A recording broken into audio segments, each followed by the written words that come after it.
Mi familia! How y'all doing this morning? Good? Get some thumbs up. For those people who got hit by the dodgeball, did it hurt? No. No, it didn't hurt? No, it didn't hurt? Alright. I'm glad you're here today for another week of some big questions we all might ask ourselves at some point in our lives. This week the question we're talking about is one that I think everyone in middle school can relate to. But before I do, I think I know someone, well, I used to know him, a little kid about this tall, about the yay tall. Can't talk this morning. And he's a great kid, cute little kid, obviously gonna grow up, become a great dude. And that kid, he did some weird stuff, man. And two things didn't go well together. I remember I was watching him eat, and he took his lunch bowls. He had his Oreos, had his ketchup. He dipped it and he ate it. Yeah. That kid, haven't seen him in a long time because, well, he grew into me. So he kind of grew into a downgrade, I'm not gonna lie. But just things that don't belong. And for you, those brothers and sisters and cousins, I'm sure you can relate. They do some stuff that just doesn't go right. Like maybe something random like bananas in the toaster. That's crazy. Yeah, no, I haven't done that one. All right. My cousin has actually done that.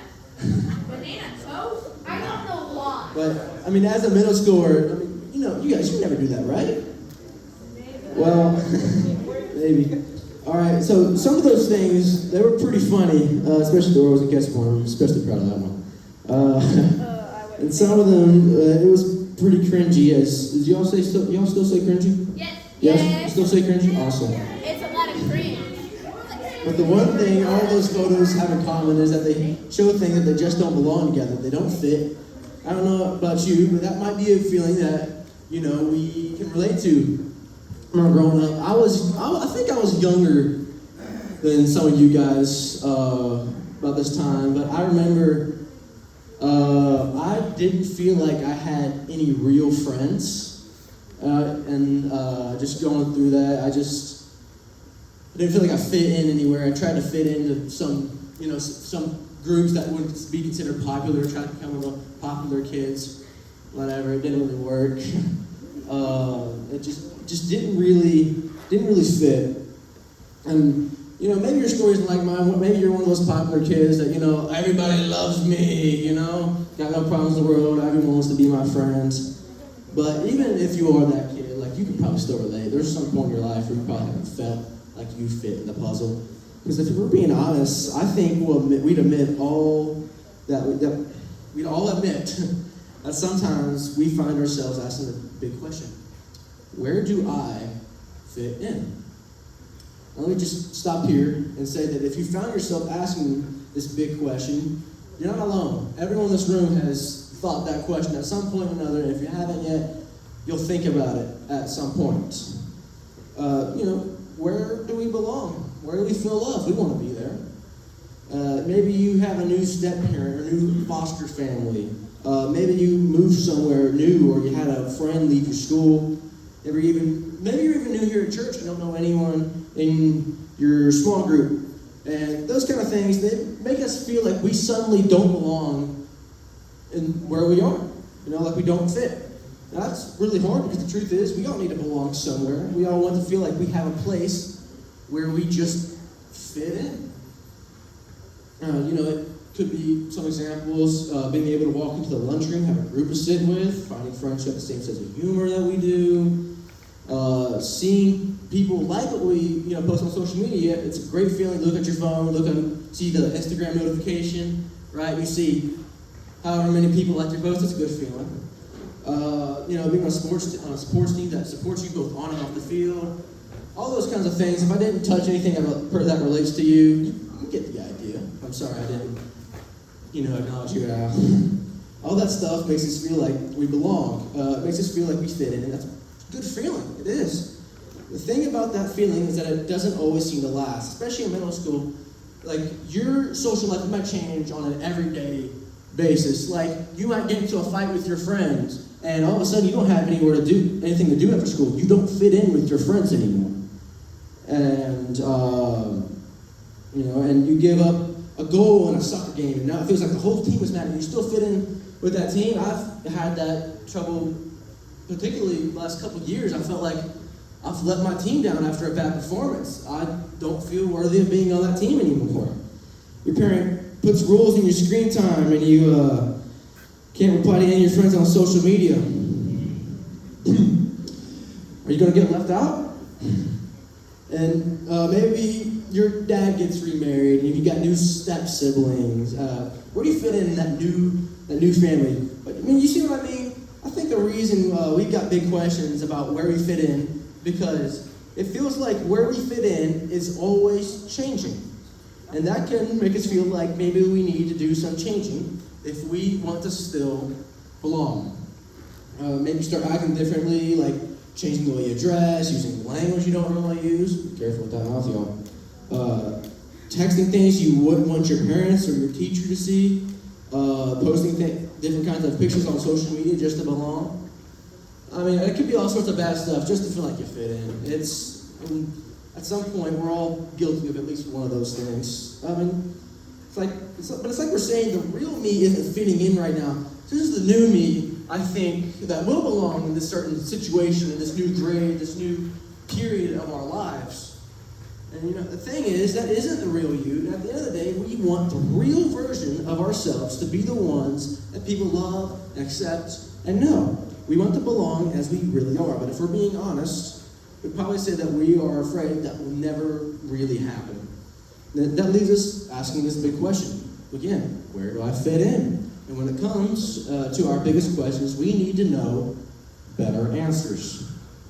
Today, we're going to be looking at a historical record found in the second part of the Bible in a book called Acts. Fascinating thing about Acts, it's like it covers all like the early history of the church, like back when it was like first started and all this stuff. I call it like the epilogue to the Gospels. Matthew, Mark, Luke, John, they tell the story of Jesus. Acts is like the epilogue, what happens next in this beginning stuff. It highlights some of the heroes of the Christian faith who followed Jesus' teaching and made it their mission to share it with the world. And one of those guys, I think you've probably heard him. Who here has heard the name Paul? Paul, right? Just about everyone, right? Yeah, we've all heard of Paul if you've ever been in a church. When Paul started following Jesus, everything changed in his life. Because of that, he wanted everyone to know about everything Jesus did for him. So Paul traveled to new places to tell new people about Jesus. But there was a problem. All the original followers of Jesus were Jewish. That means that they were raised going to the temple and hearing stories about God and would send someone to save their people. When Jesus showed up, they realized, hey, this is the guy. He's going to save us. He is the Messiah. Some, not all, some Jews decided Jesus was great, yeah, but he wasn't the Messiah. And, but the thing that really rocked the world was like Paul delivering the message to Gentiles, which they didn't have that. They didn't grow up in the temple. They had different ways, different views about God, different ways of worshiping other gods. No one believed that, they were worthy of salvation that Jesus had given the world. Because of that, some Jewish leaders, if they were starting the movement of faith, Gentiles didn't belong in it. And that brings us back to Paul, our early Christian superhero, the Jewish all-star, ready to spread the message of Jesus. See, Paul totally knew he belonged with the Jews. He knew the message of Jesus was for him and his people. But Jesus changed all that. Jesus' arrival turned everything upside down, including Paul and where his people fit in.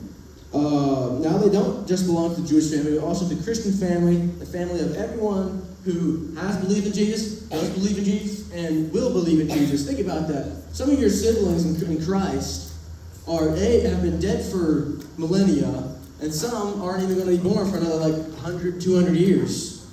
That's talk about a time discrepancy. One of Paul's trips was to a place called Philippi. There he and his traveling companions went just outside the city where they encountered a woman named Lydia. As you may have guessed, she was a Gentile. Based on what we just learned about the way religious leaders view Gentiles, most people thought Paul and his friend just passed right by. Their message wasn't for her, right? It's for them, Jewish people. Take a look at what Luke, the guy who wrote Acts, great name. And look at what he said happened next. On the Sabbath, we went a little way outside the city to a riverbank, where we thought people would be meeting for prayer. We sat down to speak with some women who had gathered there. One of them was Lydia from Thyatira, a merchant of expensive purple cloth who worshipped God. As she listened to us, the Lord opened her heart, and she was accepted what Paul was saying. She and her household were baptized, and she asked us to be her guests. If you agree that I am a true believer in the Lord, she said, come and stay at my home. And she urged us until we agreed. This might not seem like a big deal to us, but the Jewish believers back then, this would have been crazy. Not only was Lydia a Gentile, but she was also, I can say it, a woman. Which, contrary to today's beliefs and values, being a woman at that time, they didn't have a lot of power or influence. And it was biblical times. That doesn't mean it was always, perfect with equality issues and stuff. But there she was, listening to Paul share the message of Jesus. What he said had an impact on Lydia so much that she wanted to follow. She wanted to join the movement. She wanted to be in. She wanted to belong in this new movement. But Lydia knew there was more than a few reasons why she might be kept out. Even if she was good with God, she might not be good with God's people. So let's look back at what she said. If you agree that I'm a true believer in the Lord, she might as well have said, Paul, do I really belong? I'm a Gentile. I am a woman. I have every reason to believe you won't think I belong, but also have faith. Is that enough? Can I belong with God's people? Is my faith enough? And how did Paul respond? Well, the author of Acts doesn't tell us immediately. He makes us wait a while to find out. Along the way, he talks about a time when Paul and Silas ended up in prison, got in a crazy situation, to save the man's life, got out of prison. That's a great story. Trust me, you should read it. That's a story for another day, though, in regards to preaching it. But when he does get back to Lydia, this is how it ends. When Paul and Silas left the prison, they returned to the home of Lydia. There they met with the believers and encouraged them once more. Then they left town. This was a big moment. Lydia, a non-Jew, and her friends weren't treated like outsiders. These were the friends Paul and Silas went to after they had been through something terrible. These were ride-or-die, family-like friends relationships. And they were in. They were like brothers and sisters. They belonged. And this wasn't just about Lydia.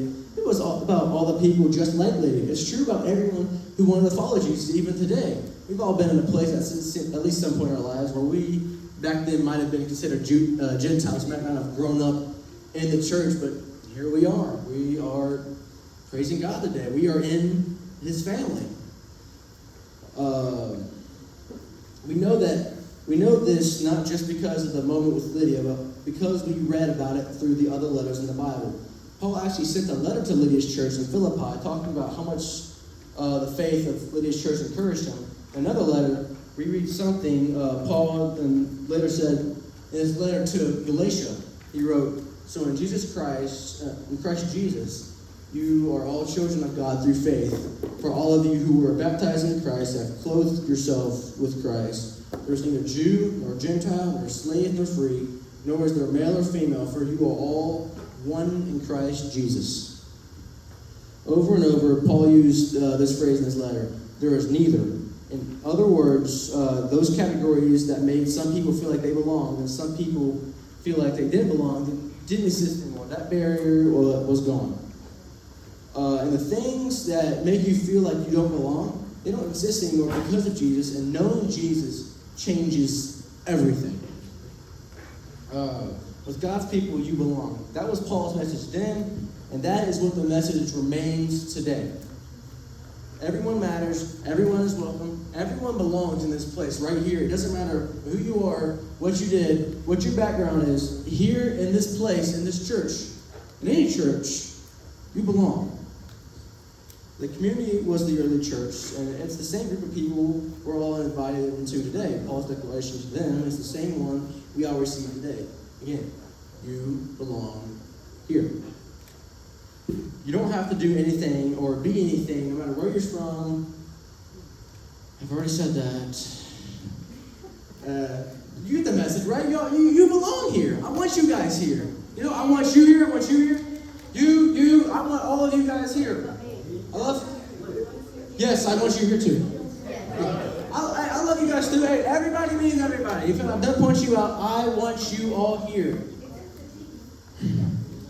Maybe you feel that you don't really belong with God or God's people because you aren't good enough. Maybe because you aren't from a religious family or because of things you've done. Maybe you think you don't belong here because you don't know if what you believe about all this God stuff is even true. Maybe you feel like you've made too many mistakes to ever be accepted. Well, if you leave knowing one thing today, let it be this. You belong here. You have a place with God and let people follow God. Now repeat it with me. You belong here. We're not in K through 2, last time I checked. We're not? So, as you struggle with the big question of where you fit in, remember that truth and then commit to trying something this week. All right, so got a little interactive. Take your shoe insoles. Yeah, nope. Do I have to do the interactive? You know what? Let's not do the interactive. I'm getting confused. We'll just. All right. So remember my story from the beginning? How I didn't feel like I belonged. Remember that? I tried different things, tried to fit in, didn't. I ended up finding where I belonged, where I fit in. It's like when you're just finishing a puzzle, right? You're trying to find that piece. It all just fits together right there. It's so satisfying. And as cheesy and corny as this may sound, it was here where I belonged. I felt like I belonged. I think it was still called Quest back then. Yes, it's Quest. This is before the reform or the rebranding. And some of you guys might remember this, but back in 5th and 6th grade, they had a student leader. Jacob remembers. Ben, do you remember? The student leader program? Oh, yes. Legendary days to all my high schoolers out there that remember. But that's where I felt I fit in. I would look forward to church. Like, I hated Sundays growing up because I was like, school's tomorrow. Yeah, but I was waiting for Sunday, whether school was tomorrow or not. I waited for Sunday. I wanted to come to church. I wanted to see you guys. I wanted to serve. I felt like I belonged. That's carried over to me being here. I'm still serving 5 years later. 5 years, yeah. It's been 6th grade is 5 years ago.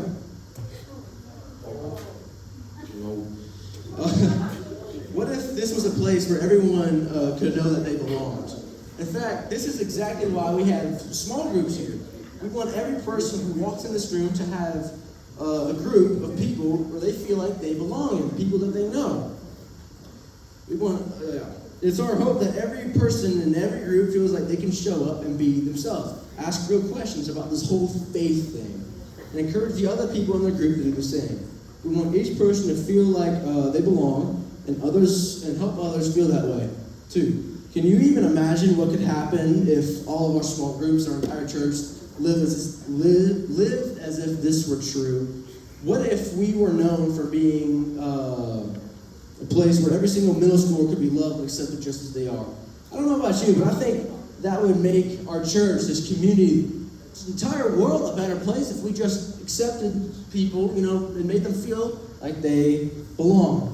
And so, as you head to small groups, I want you to ask yourself this question. Where is one place you feel like you belong? All right, we'll pray us out before we go to small groups. Dear Lord, thank you for this wonderful day that you've been giving us. Thank you for these kids that come here today. I hope that wherever that they go, that they feel belong, especially here, because they do belong here, Lord. They belong here worshiping you, learning about you, and just growing their faith with you. I pray that you can give them a sense of peace and belonging wherever they go. And in your heavenly name we pray, amen. All right, go in a group right now. You guys little groups, doesn't matter who's next to you. High schoolers jump in a group for me. No more than 3 middle schoolers per group. We got plenty of you.